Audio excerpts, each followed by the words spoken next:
ወደ የሚቀጥለው ተናጋሪ እንሻገራለን። እንግዲህ ይሄንን ስል በየመሃሉ ማሻገራቸው መልእክቶች አሉ። መፈክሮቻችንን አሰሙ።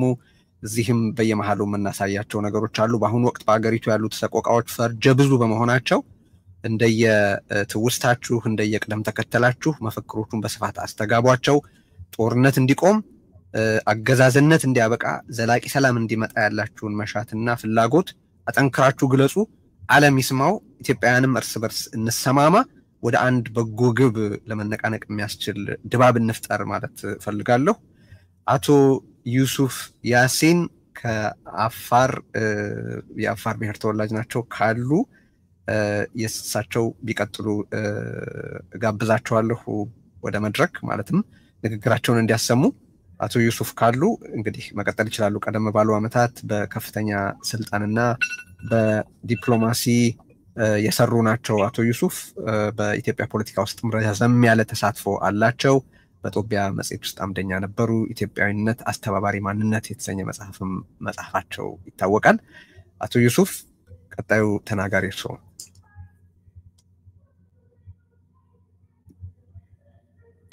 ቴዲ እየታየኝ አይደለምና እዚህም ላይ ወደ የሚቀጥለው እንሻገራለን።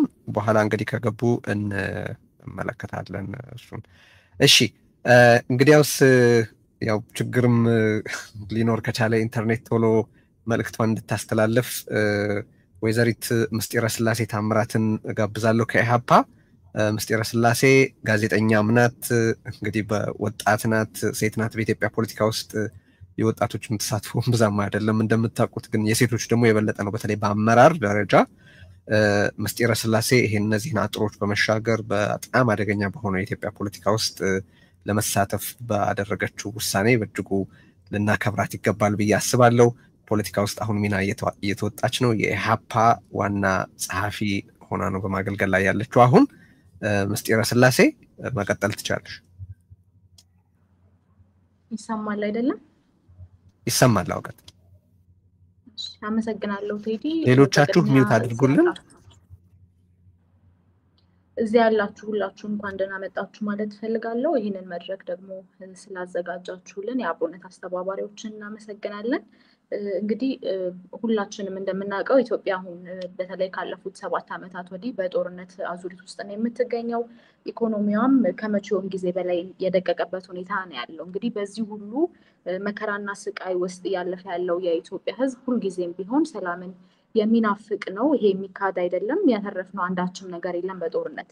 ስለዚህም ጦርነት ይቁም፣ ሰላም ይስፈን የሚለውን ሁሉም አካል ሊያስተጋባው የሚገባ መልእክት እንደሆነ እናምናለን። የኢትዮጵያ ህዝባዊ ፓርቲ ኢሃፓም ከዚህ ቀደም ህዳር 30 ቀን 2016 ዓመተ ምህረት ከሌሎች ሀገር ወዳድ ኢትዮጵያውያን ጋር በመሆን ጦርነት ይቁም ሰላም ይስፈን በሚል መሪ ቃል ሰላማዊ ሰልፍ ጠርቶ እንደነበር የሚታወቅ ነው። ነገር ግን እንዳለመታደል ሆኖ የምንኖርበት ሀገር ጦርነት ይቁም የሚል ሀሳብ ማስተላለፍ እና የሚል አቋም መያዝ ወንጀል ስለነበረ የሰልፉ አስተባባሪዎች ወደ አዋሽ አርባ ተልከው ነበረ። ያው የሰላማዊ ትግሉን ሁኔታ ሁላችንም የምናውቀው ነው። ስለዚህ በመታሰራቸው ምክንያት ሰልፉ ግቡን አልመታም። እንግዲህ ከዚህ ላይ መረዳት ያለብን ነገር አንደኛ ሁላችንም አንድ ላይ ባለመቆማችን ባለመተባበራችን ምክንያት እርስ በርስ እየተገፋፋን ለአገዛዙም እንዲሁ እድል እየሰጠነው እንደሆነ ነው። የሰላማዊ ትግል ላይ ሁልጊዜም ቢሆን ተስፋ ሊቆረጥ ይገባል ብለን አናምንም። ብዙ ለውጥ ማምጣት የሚቻለውም በሰላማዊ ትግል እንደሆነ እናምናለን። ስለዚህም አሁንም ቢሆን አስምረን የምናገረው የፖለቲካ ኃይሎች ሁሉም ሪጋርድለስ የሀሳባቸው የርዕዮተ ዓለም የአመለካከት ልዩነቶቻቸው ሁሉ በተለይ ደግሞ በሰላምና ሰላማዊነት እንዲሁ ጦርነት ይቁም በሚልና የዲሞክራሲያዊ አገዛዝ ይስፈን በሚለው ዙሪያ ሁላችንም አንድ ላይ ሆነን በጋራ አምባገነንነትን ልንታገል እንደሚገባ እናምናለን። ሁላችንም በአንድነት ከቆምን እንዳልኩት ድል የማንነሳው ነገር አይኖርም። አሁንም ቢሆን ሁሌም ልናሰምርበት የሚገባውም ይሄንኑ ነው። ለምሳሌ ሰብአዊ መብት ተሟጋቾች ጋዜጠኞችና ፖለቲከኞች አሁንም ድረስ በእስር ላይ እንደሚገኙ እናውቃለን። ለመብት በመቆማቸው እንዲሁ ደግሞ ሰላም ይስፈን በማለታቸው ምክንያት።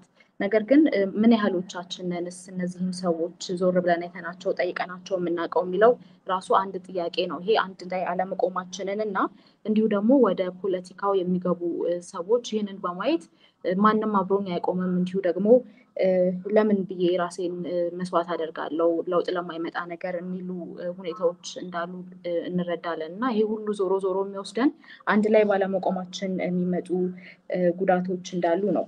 ከዚህ በመቀጠል እንግዲህ እንደሚታወቀው የኢትዮጵያ ሕዝብ ለዘመናት ለነፃነት ፍትህና እኩልነት ያልወጣውና ያልወረደው ተራራና ሸለቆ የለም። ስለሆነም ዛሬ ለሀገራችን ሰላም ሁሉም ርብርብ ሊያደርግ ይገባል። ይህም ወደ አንድነት ይወስደናል። ይሁን እንጂ የኢትዮጵያ ሕዝብ የተፈራረቁበትን አገዛዞች ያደረሱበትን በደልና ገፍ ሳይቆጥር ለእነርሱም ክፉ ሳይመኝ በትዕግስት መመከር ያለበትን እየመከረ አስቀጥሏል። ነገር ግን ገዢዎች ናቸውና የቀኑ መንጋት ለዘላለም የሚኖር እየመሰላቸው ሁሉም ላይመለሱ አልፈዋል። ነገር ግን አሁንም ቢሆን ማሰብ ያለብን የአሁኑ አገዛዝ ካለፉት አገዛዞች በጭካኔውና በኢሰብአዊነቱ እጅግ በጣም እንደሚለይ ነው። እስከዛሬ ድረስ እስካሁኗ እስከምናወራባት ሰዓት ድረስ የበርካቶች ሞት፣ መፈናቀል አዲስም ዜና ሳይሆን በቃ በየቀኑ እየሰማን የለመድነው ነገር ሆኗል እና ይህ የሚያሳየን ላለፉት 7 ዓመታት ሀገሪቱ ለማያባራ የጦርነት አዙሪት መዳረጓን ነው። በሀገራችን ታሪክ ሰምተንና አይተን የማናውቀው የእርስ በርስ ግጭቶችን ጠምቆ በተግባር አሳይቶናል አገዛዙ። ከእነዚህ ግጭቶች ጥቂቶቹን ለመጥቀስ ደግሞ የኦሮሞና የሶማሌ ማህበረሰብ፣ የኦሮሞና የጌዲዮ ማህበረሰብ፣ የአማራና የትግራይ ማህበረሰብ፣ የሶማሌና አፋር፣ በደቡብ ቁጥራቸው ጥቂት የማይባሉ የኮንሶ፣ የኮሬ፣ ቡርጂ፣ ደራሼ፣ በምዕራብ ቤንሻንጉል እና ጋምቤላ ሌሎችም ይወሳሉ። በመላው የኦሮሚያ አካባቢዎች በሚባል ደረጃ ሰላማዊ ዜጎችን አግቶ ገንዘብ መጠየቅ ለመንግስት ሹማምንት ደግሞ የገቢ ምንጭ ሆኗልም ለረጅም ጊዜ።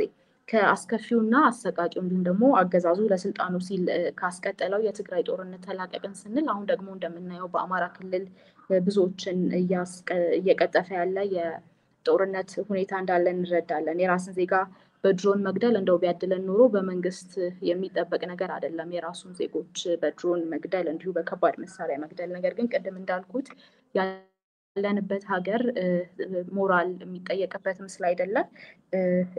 እየተገደልን እየተራብን እየተጠማን የቀጠልንበት ሁኔታ ነው ያለው።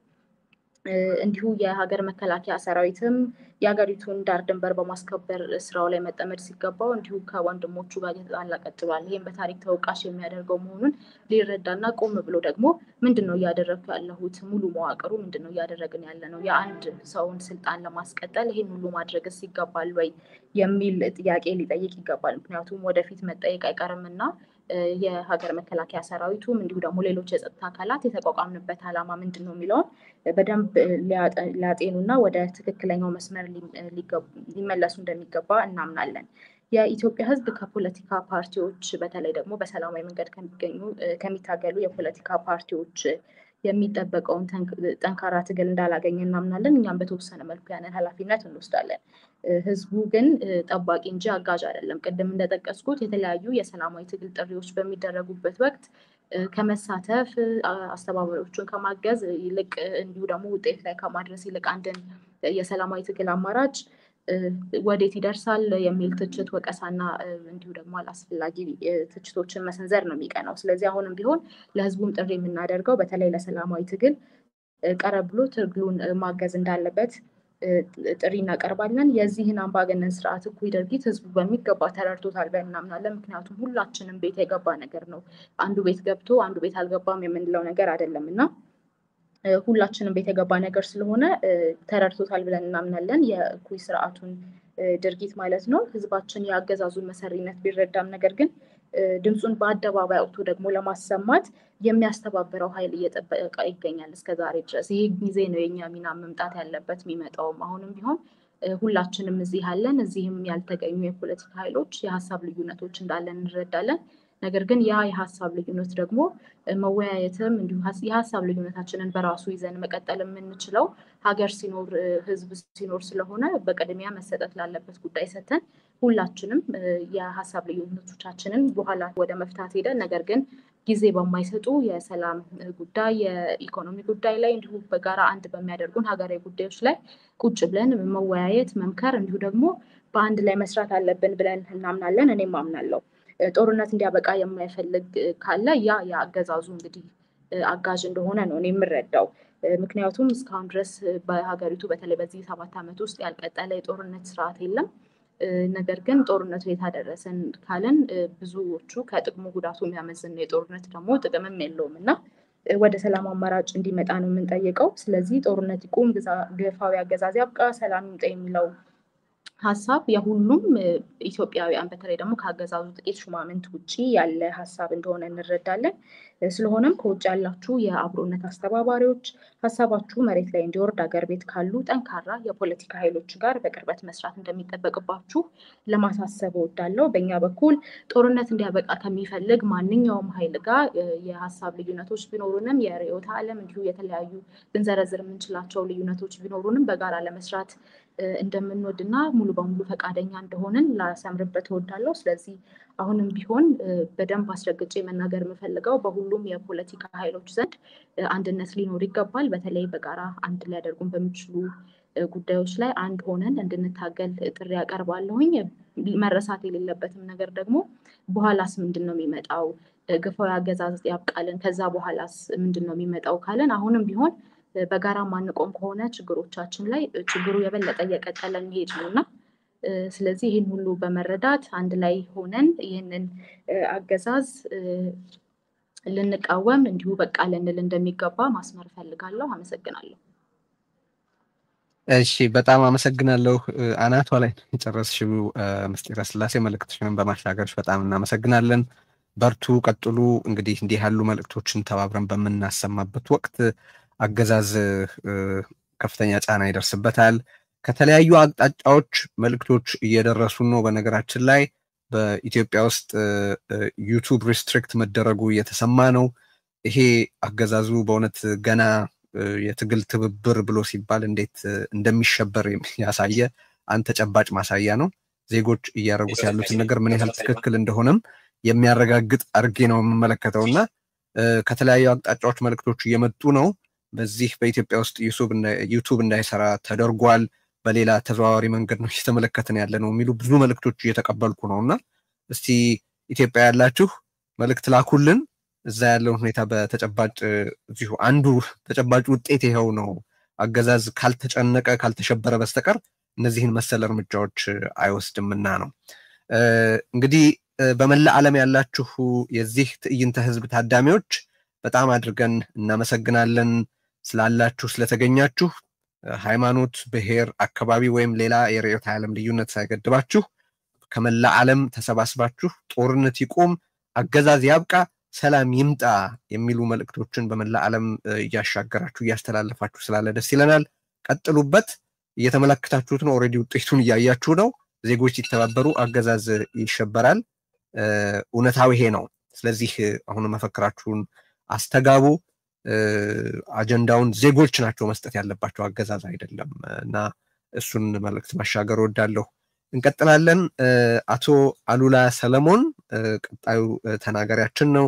አቶ አሉላ ሰለሞን በአሁኑ ወቅት በተለይ በትግራይ ውስጥ ባለ ፖለቲካ ዙሪያ ለውጥ የመፈለግ ምልክት ሆነው ካሉ ጎላ ያለ የተለያየ የመዋቅር ለውጥ እንዲመጣ ድምጽ ከሚያሰሙ ምልክቶች አንዱ ነው።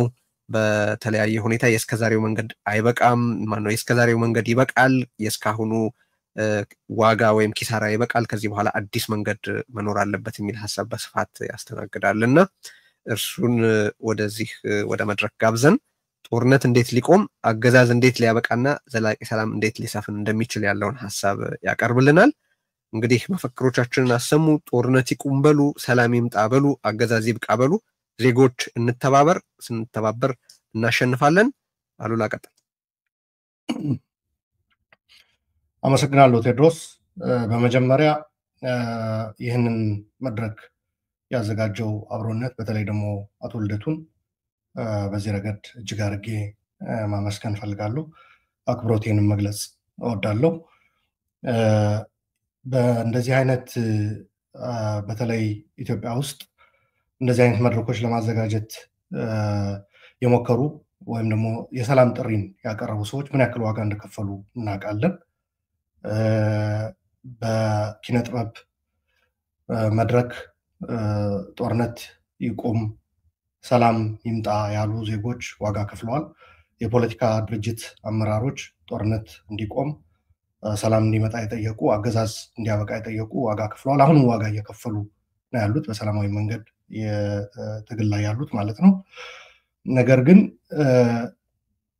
እንደዛም እየሆነ ተስፋ ባለመቁረጥ ይህንን ትግል የቀጠሉ በሀገር ውስጥም በውጭም ብዙ ዜጎች አሉ። ይህ የሰላማዊ ትግል ጥሪ ጦርነት እንዲያበቃ አገዛዝ እንዲያበቃ የሚደረግ ጥሪ በመሰረቱ ሰላማዊ መሆንን አለበት ትግሉ ብለው ያመኑ በዋናነት በተጨማሪ ደግሞ አይ አገዛዙ የሰላማዊ ትግል ስፔስ ወይም ከባቢውን ስለዘጋው ያለን አማራጭ በትጥቅ ትግል ነው የምንፋለመው ብለው ትጥቅ ትግል እያካሄዱ ያሉ ወገኖችም አሉ። ከዚህ በተጨማሪ የሰላማዊ ትግል አስፈላጊነት ከመግለጽ ባለፈ እንዲሁም በትጥቅ ትግልም የሚደረገው ትግል እንረዳለን፣ ወገኖቻችን ያሉበት ሁኔታ ያ እድል ስለተዘጋ ነው ወደ በረሃ ወጥተው እየታገሉ ያሉት የሚሉ ከውጭም ጋር መተባበር አለብን ይህንን አገዛዝ እንዲያበቃ የሚሉ አካላት እንዳሉም እንረዳለን። በዚህ ትዕይንተ ህዝቡም እየተሳተፉም እንዲሁም እየተከታተሉ ያሉ ወገኖችም በዚህ ረገድ የሚገለጹ ነው ብዬ አምናለሁ። ዋናው ነገር ግን በእኔ እምነት ሰላማዊ ትግል ከዋጋ አንጻርም ከምንከፍለው ዋጋ አንጻርም እጅግ ያነሰ አገዛዙ ደግሞ በጣም የሚፈራው የትግል ስልት መሆኑ አምናለሁ። ምክንያቱ ሀሳብ ይፈራል። አገዛዙ በጦርነት እድሜውን ማራዘም እንደሚችል ያምናል። በሀሳብ የሚደረግ ትግል ግን እጅግ ያስፈራዋል። ይህም በተግባር የታየ ነው። ቅድም እንደገለጽኩት በሀገሪቱ የሰላም ጥሪ ያቀረቡ ጦርነት እንዲቆም ጥሪ ያቀረቡ ዜጎች እየተወሰደባቸው ያለ እርምጃ የምናውቀው ነው። በተጨማሪ ግን በጦር ሜዳ የሚፋለሙ ግን የሀገሪቷን ትልቁ ድርሻ የሚይዘውን የሀገሪቱን ሀብት ለጦርነት እያዋለ አገዛዙ በጦርነት እየቀጠለ ነው ያለው። ስለዚህ ሰላማዊ ትግል አጠናክሮ መቀጠል እንዲሁም ጦርነት ይቆም ስንል አገዛዙ ጦርነት እንዲያቆም ብቻ ሳይሆን አገዛዙ በተቃራኒ የተሰለፉ ኃይሎችም ለድርድር ለሰላማዊ መንገድ ራሳቸውን ማዘጋጀት አለባቸው። ይሄ ትግል ራሱ ውጤት እንዲያመጣ ከተፈለገ ጦርነት መቆም አለበት። እየተዋጋን መወያየት አንችልም። ባጭሩ እንድንወያይ ቀጣይ አቅጣጫዎች እንድናስቀምጥ ከተፈለገ ጦርነቶቹ ቆሞ በአፋጣኝ የሀገሪቷ ሁኔታም ጦርነት መሸከም ወደማይችልበት ደረጃ እየደረሰ ነው። ኢኮኖሚው እየደቀቀ ነው። የመበታተን አደጋም አፋፍ ላይ የደረስንበት ሁኔታ ነው ያለው እና በአፋጣኝ አገዛዙን ጦርነቱ አቁሞ ተፋላሚዎችም ወደ ውይይት ጠረጴዛ ዙሪያ መጥተው አለን የሚሉት ሀሳብ በሰላማዊ መንገድ የሚገልጹበት ወደ እንደዛ አይነት ሽግግር የሚካሄድበት ሁኔታ በአፋጣኝ መመቻቸት አለበት። በነገራችን ላይ ጦርነት ይቁም ሲባል እየተካሄዱ ያሉ ጦርነቶች ብቻ ሳይሆን በቋፍ ላይ ያሉ እንደገና አንዳንዶቹ በፊት ተካሂደው እንደገና ተመልሰው የማገርሸት የመምጣት እድል ያላቸው ጦርነቶች አሉ። አንዳንዶቹ ቀጠናዊም ይዘት ያላቸው ጦርነቶች ብቅ እያሉ ነው፣ እየታዩ ነው። ይሄ ምንም ጥያቄ የለውም። ይህንንም ግምት ውስጥ በማስገባት ነው ከሀገራዊው ስነሳ በአማራና በኦሮሚያ እየተካሄደ ያለው ጦርነት ነው ትልቁ። ይሄ በአፋጣኝ ወደ ውይይት ዓለም አቀፍ ማህበረሰብም ኢትዮጵያውያንም በተለይ በዚህ መድረክ እየተሳተፉ ያሉ ሀሳብ አቅራቢዎችም ተመልካቾችም ጫና አድርገው በፍጥነት በኦሮሚያና በአማራ ክልል እየተካሄደ ያለው ጦርነት የሚቆምበት ተፋላሚዎች ወደ ጠረጴዛ ዙሪያ የሚመጡበት ሁኔታ መመቻቸት አለበት። ምክንያቱ እልቂቱ በጣም የከፋ የእርስ በርስ ጦርነት መሆኑ ደግሞ ወንድም ከወንድሙ ጋር ነው እየተገዳደለ እየታለቀ ያለው። በዚህ ምክንያት ደግሞ ህዝቡ ከቦታ ቦታ መንቀሳቀስ አልቻለም፣ ማምረት አልቻለም። በተቻለ መጠን ደግሞ ያገኘውን እድል ተጠቅሞ ያመረተ ደግሞ አጓጉዞ ሸጦ እንትን ማለት አልቻለም። ልጆቹን ወደ ትምህርት ቤት መላክ አልቻለም። ትምህርት ቤቶች ወድመዋል። ከቦታ ቦታ መንቀሳቀስ በጣም በኢትዮጵያ ብርቅ ሌክዠሪ የሆነበት ሁኔታ ነው የተፈጠረው። ይህን ማለት አለበት። ከዚህ በተጨማሪ ያው ከትግራይ እንደ መገኘት መጠን የትግራይ ሰው እንደመሆን መጠን በትግራይ ደግሞ የነበረው ጦርነት ያስከፈለን ዋጋ ሁሉም ኢትዮጵያዊ የሚረዳው ነው። 1 ሚሊዮን እና ከዛ በላይ ሰው ጠፍቷል። ሀብት በቢሊዮኖች ወደ አንዳንዶቹ በትግራይ ብቻ እስከ 80 ቢሊዮን ዶላር የሚሉት አሉ። አንዳንዶቹ ደግሞ አጠቃላይ በሶስቱ ክልሎች በትግራይ 30 ቢሊዮን፣ በአማራ ክልል 20 ቢሊዮን፣ በአፋር ክልል 10 ቢሊዮን ወደ 60 ቢሊዮን ዶላር እንደወደመ ያስቀምጣሉ። እና ይሄ ጦርነት በሰላም ስምምነት ቢቋጭም አሁን ተመልሶ ጦርነት የሚያገረሽበት ሁኔታ ምልክቶች እየታዩ ነው ያሉት። በተለይ ከጎረቤት ሀገር ኤርትራ ጋር በተያያዘ ደግሞ ፍጥጫው በጣም እየከረረ ሄዷል። ይሄ ፍጥጫ ደግሞ ያው የጦርነት አውድማው ትግራይ የመሆን እድሉ ሰፊ ነው፣ ምንም ጥያቄ የለውም። በተለይ ትግራይ ውስጥ ያሉ ፖለቲካ ተዋናዮች በዋናነት ህወሓት በፖለቲካ ውድቀት ምክንያት ለሁለት ተሰንጥቆ ወደ ወታደራዊ አመራሩም ጭምር በመጋባቱ ውድቀቱ ማለት ነው ከኮር በላይ የሚባሉ የቲዲኤፍ አመራሮች በወሰኑት የተሳሳተ ስሌት በቲዲኤፍ ውስጥ ራሱ መከፋፈል ተፈጥሮ ሌላ ታጣቂ ኃይል በትግራይ በሁለት እንትን ማለት ነው ጎራ ተከፍሎ የተፋጠጠበት ሁኔታ ነው። ሶ ኢንትራ ትግራይ ኮንፍሊክት የመፈጠር እድልም አለ። የኢንትራ ትግራይ ኮንፍሊክት ደግሞ በሶስት ደረጃዎች በአንደኛ ሁለት አካላት ከኋላ እየገፉ ትግራይን ከትግራይ የማጋጨት ጦርነት ውስጥ የመክተት፣ ሁለተኛ እነዚህ ኃይሎች ወደ ጦርነት ሲገቡ ራሳቸው ደግሞ ትግራይ በሁለቱም ሳይድ ተሰልፎ የእነሱን ጦርነት እንዲዋጋ የማድረግ፣ ሶስተኛ ደግሞ በሶስተኛ ደረጃ የውክልና አጠቃላይ በቀጠናው ያለ የውክልና ጦርነት ላይ ትግራይ ተሳታፊ በማድረግ ትግራይን የማውደም አቅጣጫ ነው እየተካሄደ ያለው።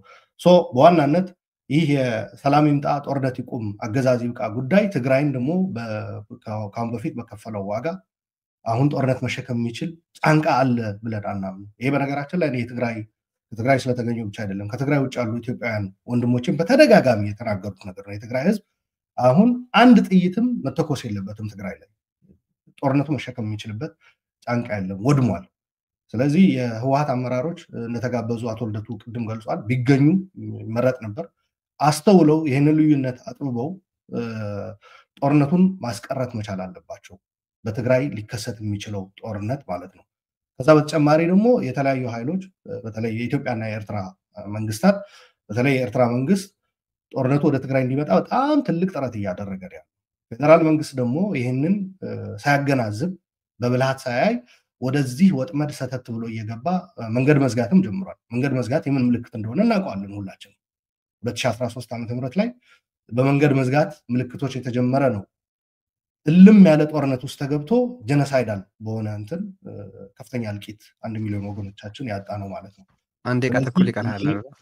ኦኬ፣ ስለዚህ ይህንን አደራ ማለት እፈልጋለሁ። በዚህ ረገድ በተለይ ትግራይ ላይ ያለው ፍጥጫ ሌላውንም የሚነካ ስለሚሆን ከአሁን በፊትም የተካሄደው ጦርነት ሁሉንም ዋጋ ያስከፈለ ስለሆነ እዚህ የተገኛችሁ ወገኖች ትግራይ ላይ ያለው ሁኔታ ልብ ብላችሁ ወስዳችሁ እዛ ላይም ጫና እንድታደርጉ ጥሪዬን ማቅረብ ፈልጋለሁ። ጦርነት ይቁም፣ ሰላም ይምጣ፣ አገዛዝ ይብቃ። አገዛዝ ሳያበቃ ሰላም የማይታሰብ ነገር ነውና ወንድሞቻችንም ወደው አይደለም አንዳንዶቹ እየተፋለሙ ያሉት የአገዛዝ እንትን በኢትዮጵያ አለማብቃቱ የአገዛዝ ስርዓት አለማብቃቱ የፈጠረው ነውና እሱም ላይ እኔ በዋናነት ሰላማዊ ትግል ነው አሁን እንትን ማረገው የምደግፈው። ስለዚህ በዚህ ሰላማዊ ትግል የምትሳተፉ ወገኖች በምታደርጉት ጥሪ ሁሉ ከጎናችሁ እንደሆንኩ መግለጽ ፈልጋለሁ። ለመሳተፍም ዝግጁ ነኝ። አመሰግናለሁ። እሺ፣ በጣም እናመሰግናለን። 46 ሰከንድ አትርፈህልናል። እንግዲህ ሌሎች ተናጋሪዎችም አሉ በስፋት እንግዲህ ገና እየጀመርን ነው ማለት ይቻላል። ግን ገና ከመጀመሩ በነገራችን ላይ አሁንም ከበርካታ የኢትዮጵያ አካባቢዎች ዩቱብ እንዳይሰራ የተደረገባቸው አካባቢዎች እንዳሉ፣ ኢንተርኔት እንዳይሰራ የተደረገባቸው አካባቢዎች እንዳሉ፣ ከሌላው በተለየ ኢንተርኔት በእጅጉ እንዲደክም የተደረገባቸው አካባቢዎች እንዳሉ በስፋት መልእክት እየተቀበልን ነው። ይህን ነው መጀመሪያም ስንል የነበረው። አገዛዙ ገና የትብብር የዜጎች ትብብር የዜጎች በጋራ መሰባሰብ ሲመጣ ይሸበራል። ምክንያቱም ዜጎች ከተባበሩ አገዛዝነት ስለማይሰነብት ማለት ነው። እና አሁንም እያየን ያለ ነው ያንን ነው።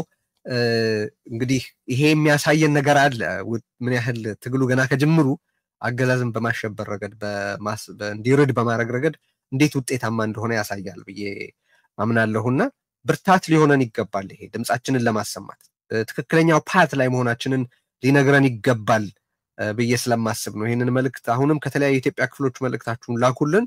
ምንድን ነው የተቸገራችሁበት ጉዳይ የሚለውን እንደዚሁ ተመልከቱ፣ ላኩልን። አቶ ጀዋር መሐመድም አሁን እንዲሁ ያው እዚሁ ከኛው ጋር አለ፣ ግን ገጹ ላይ የደረሱትን መልእክቶች ጽፎ ተመልክቻለሁ። ከተለያዩ የኢትዮጵያ አካባቢዎች የዩቱብ ሊንክ እንዳይሰራ እየተደረገ ያለ መሆኑንም ጠቅሶ ጽፏል። እኔም ጋር የደረሰው ነገር እሱን ነው የሚያሳየው። ስለጻፈ ላንሳው ብዬ ነው እዚህ ላይ። አቶ ጀዋርም ንግግር ያደርጋል ከተወሰኑ ደቂቃዎች በኋላ ጊዜዎች በኋላ። ስለዚህ እሱንም ተጠባበቁ። ሌሎች ብዙዎች አሉን እዚህ። አቶ ገዱም አሉ፣ አርበኛ ዘመነም ይናገራል። በኢትዮጵያ ውስጥ አሉ የምትሏቸው የፖለቲካ ፊገርስ ይናገራሉና ይህንን በየሚዲያው የምትከታተሉት ሁሉ እየተከታተላችሁ ያላችሁበትን ሚዲያ ሊንክ አሰራጩ። ወዳጆቻችሁ ይህንን ትዕይንተ ህዝብ እየተከታተሉ እንዳለ አረጋግጡ።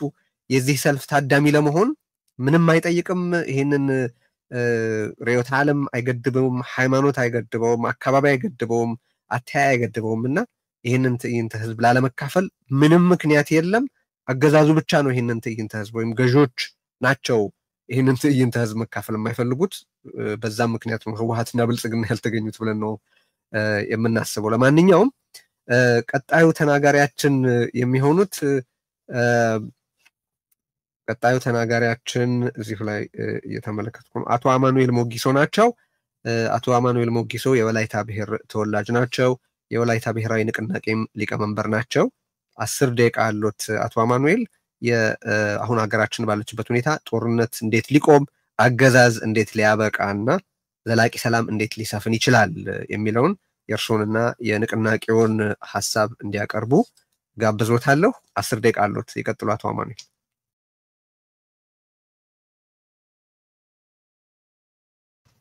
አቶ አማኑኤል ድምጾን እየሰማን አይደለም። ዜና ሚዩት ነው ያለው።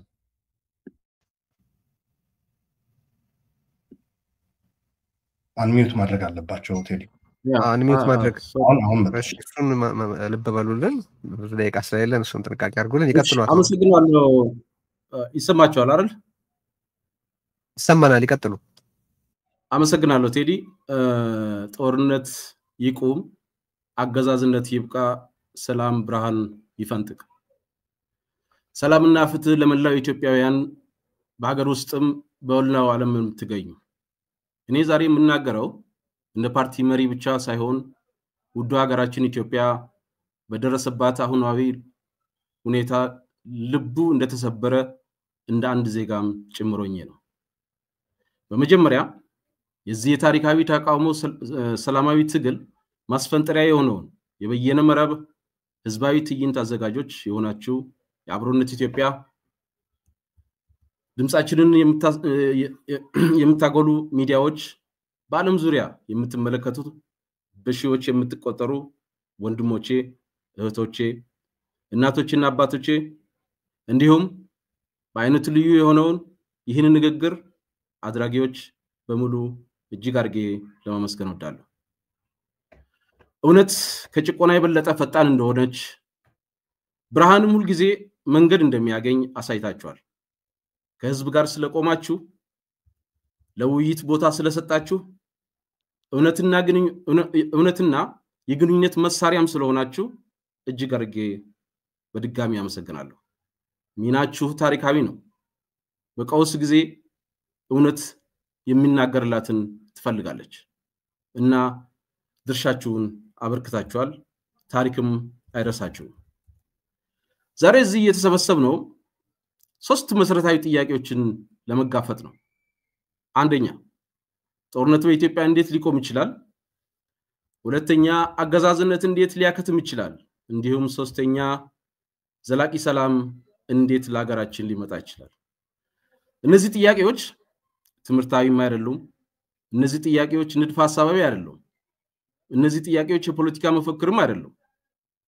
እነዚህ ጥያቄዎች በሚሊዮን ስለሚቆጠሩ ኢትዮጵያውያን የህልውና ጥያቄ ናቸው።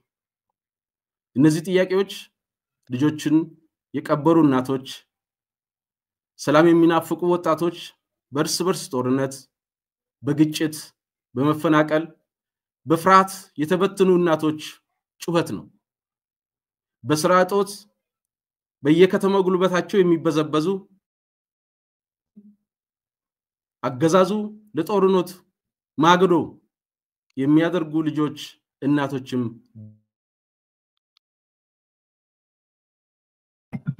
ኢንተርኔታቸው ተቋርጧል። ይቅርታ።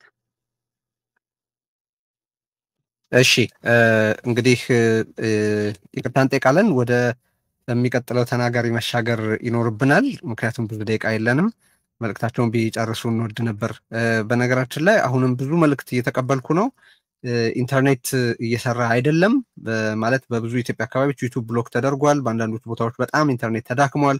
በሌሎች አካባቢዎች ደግሞ ልዩ ልዩ እንቅፋቶች እየተፈጠሩ ነው፣ በግልጽ የሚታይ ማለት ነው። እና ዜጎች ሳንጀምር አሸንፈናል። የመጀመሪያው ቢያንስ አገዛዝን መገዳደር ችለናል በመሰባሰባችን። ይሄ በጋራ መሰባሰባችን ምን ያህል ኃይል እንደሆነ የሚያሳይ አንድ ተጨባጭ ምሳሌ ሆኖ ሊቀርብ የሚችል ነው ብዬ አስባለሁኝ። ግን ቪፒኤን መጠቀም እንድትችሉ ብዙዎች አስተያየታቸውን እየሰጡ ነው። እሱን ማሳሰብ ወዳለሁኝ።